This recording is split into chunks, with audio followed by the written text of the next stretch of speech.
அனைவருக்கும் வணக்கம். செம்மணி புதைகுழி விவகாரம் தற்போது சூடு பிடித்திருக்கின்றது. இந்த செம்மணி புதைகுழி விவகாரம் உலக மக்கள் அனைவராலும் பேசப்படுகின்ற ஒரு விவகாரமாக காணப்படுகின்றது. 1990களில் நடைபெற்ற இந்த செம்மணி புதைகுழி விவகாரம் அந்த செம்மணி முகப்பு இராணுவ முகாமில் இராணுவ முகாமுக்கு பொறுப்பாக இருந்த 6-7 அதிகாரிகளால் மேற்கொள்ளப்பட்டதாக குற்றஞ்சாட்டப்படுகின்றது. இந்த செம்மணி புதைகுழி விவகாரமானது அந்த வீதி வழியாக போனவர்களையும் கைது செய்திருக்கின்றார்கள். இரவு வேளைகளில் அரியாலை மற்றும் அந்த வீதி ஓரங்களில் வீடுகளில் தங்கியிருந்தவர்கள் கூட கடத்தப்பட்டிருக்கின்றார்கள். இதேபோல் சுற்றி வளைப்பு நடவடிக்கைகளில் கூட கடத்தப்பட்டிருக்கின்றார்கள். இவ்வாறு கடத்தப்பட்டவர்கள் 90களினுடைய அதாவது 1996ஆம் ஆண்டு சந்திரிகாவினுடைய ஆட்சி காலத்தில் யாழ்ப்பாணம் கைப்பற்றப்பட்ட போது அந்த முகாம் அமைக்கப்பட்டிருந்தது. அதன் பின்னர் வகை தொகை இல்லாமல் தமிழர்கள் கைது செய்யப்பட்டு இவ்வாறு புதைகுழிகளில் நிரப்பப்பட்டிருக்கின்றார்கள். எங்கே அந்த புதைகுழிகளில் அவர்கள் இரவு முழுவதும் பெண்களாக இருந்தால் கற்பழிக்கப்பட்டிருக்கின்றார்கள், ஆண்களாக இருந்தால் சித்திரவதை செய்யப்பட்டிருக்கின்றார்கள். சித்திரவதைகள் செய்யப்பட்டும் கற்பழிக்கப்பட்டும் குழந்தைகளுடன் ஒன்றாக போட்டு புதைக்கப்பட்டிருக்கின்றார்கள். புதைக்கப்பட்ட புதைகுழிகள் அவசரமாக புதைக்கப்பட்டிருப்பதாக கூறப்படுகின்றது. இது அந்த காலப்பகுதியில் கிருசாந்தி என்கின்ற பாடசாலை மாணவியினுடைய சம்பவத்துடன் வெளிவந்திருந்தது.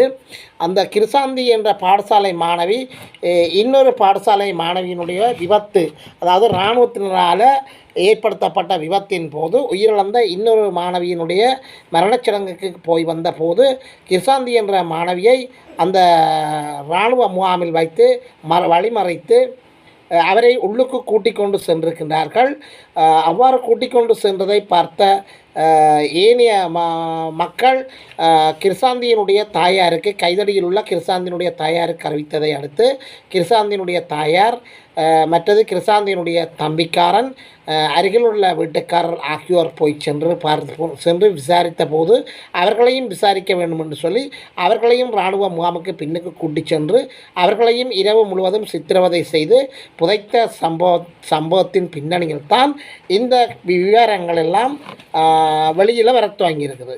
அப்போ வெளியில் வந்த உடனே கிருசாந்தியினுடைய உறவுக்காரர்கள் கல்வி கற்றவர்கள் என்று சொல்லியும் வசதி படைத்தவர்கள் என்று சொல்லியும் வெளிநாட்டுக்காரர்கள் என்று சொல்லியும் கூறப்படுகின்றது. அவர்கள் நடவடிக்கைகள் மேற்கொண்டதன் பயனாக உயர்நீதிமன்றத்தில் இருந்து தீர்ப்பு கூறப்பட்டிருக்கின்றது.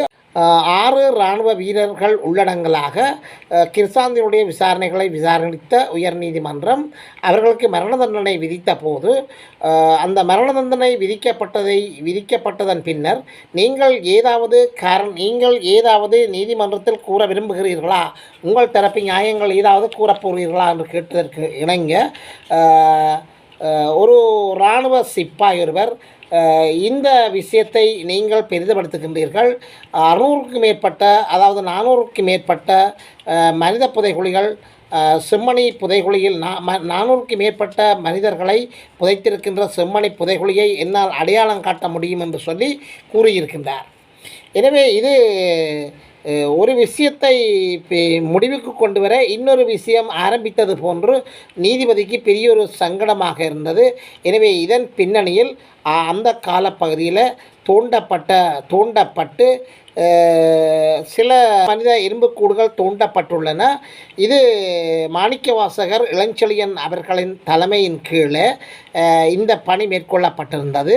எனவே இது அக்கால பகுதியில் ஆட்சிகள் மாற்றமடைந்த போது சந்திரிகாவினுடைய ஆட்சி மாற்றமடைந்து மஹிந்த ராஜபக்சனுடைய ஆட்சி மலர்ந்த போது, ஆட்சி பீடம் ஏறிய போது இது கிடப்பில் போடப்பட்டிருந்தது. விசாரணைகளுக்கு எடுத்துக்கொள்ளப்படவில்லை. மேலும் விசாரணைகளில்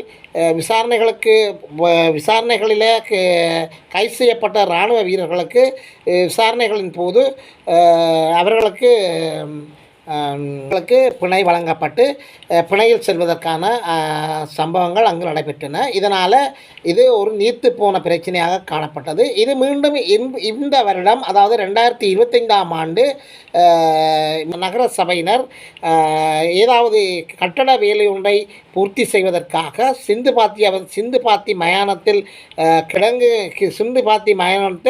அந்த கட்டட வேலை ஒன்றிற்காக மண் அகழ்வு வேலைகளின் போது மிதந்த எலும்புக்கூட்டை வைத்து கொண்டுதான் இந்த எலும்புக்கூட்டு விவகாரம் இப்பொழுது பூதாகரமாக மாறியிருக்கின்றது.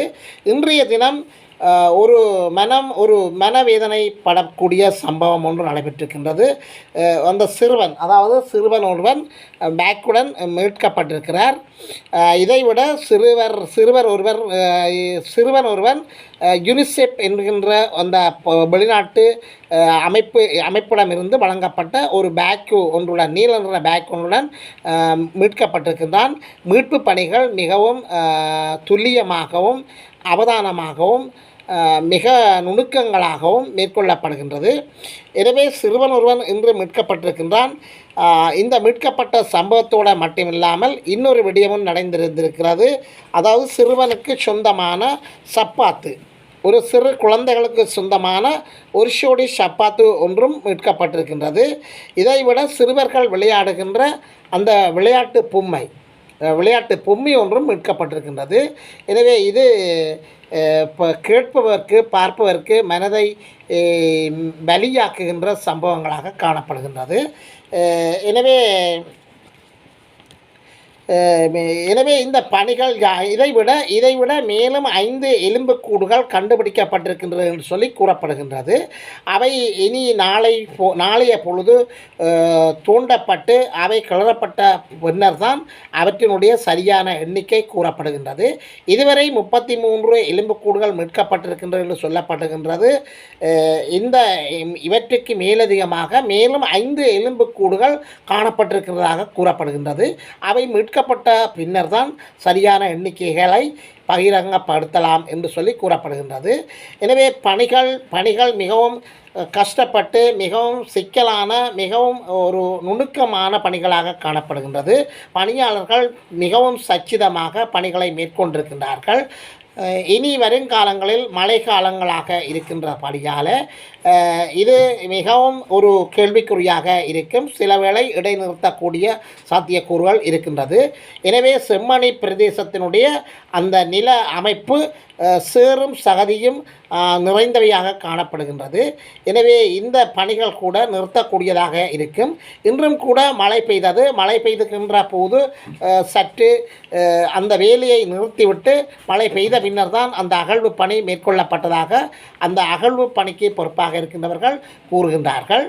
எனவே மனதை புண்படுத்துகின்ற மேலும் இனி வருகின்ற காலப்பகுதியில் மேலும் மனதை வேதனைப்படுத்துகின்ற எலும்புக்கூடுகள் மீட்கக்கூடிய மாதிரியும் ஆதாரங்கள் மீட்கக்கூடிய மாதிரியும் இருக்கலாம் என்பதுதான் பொதுவாக மக்களால் எதிர்பார்க்கப்படுகின்ற ஒன்றாக இருக்கின்றது.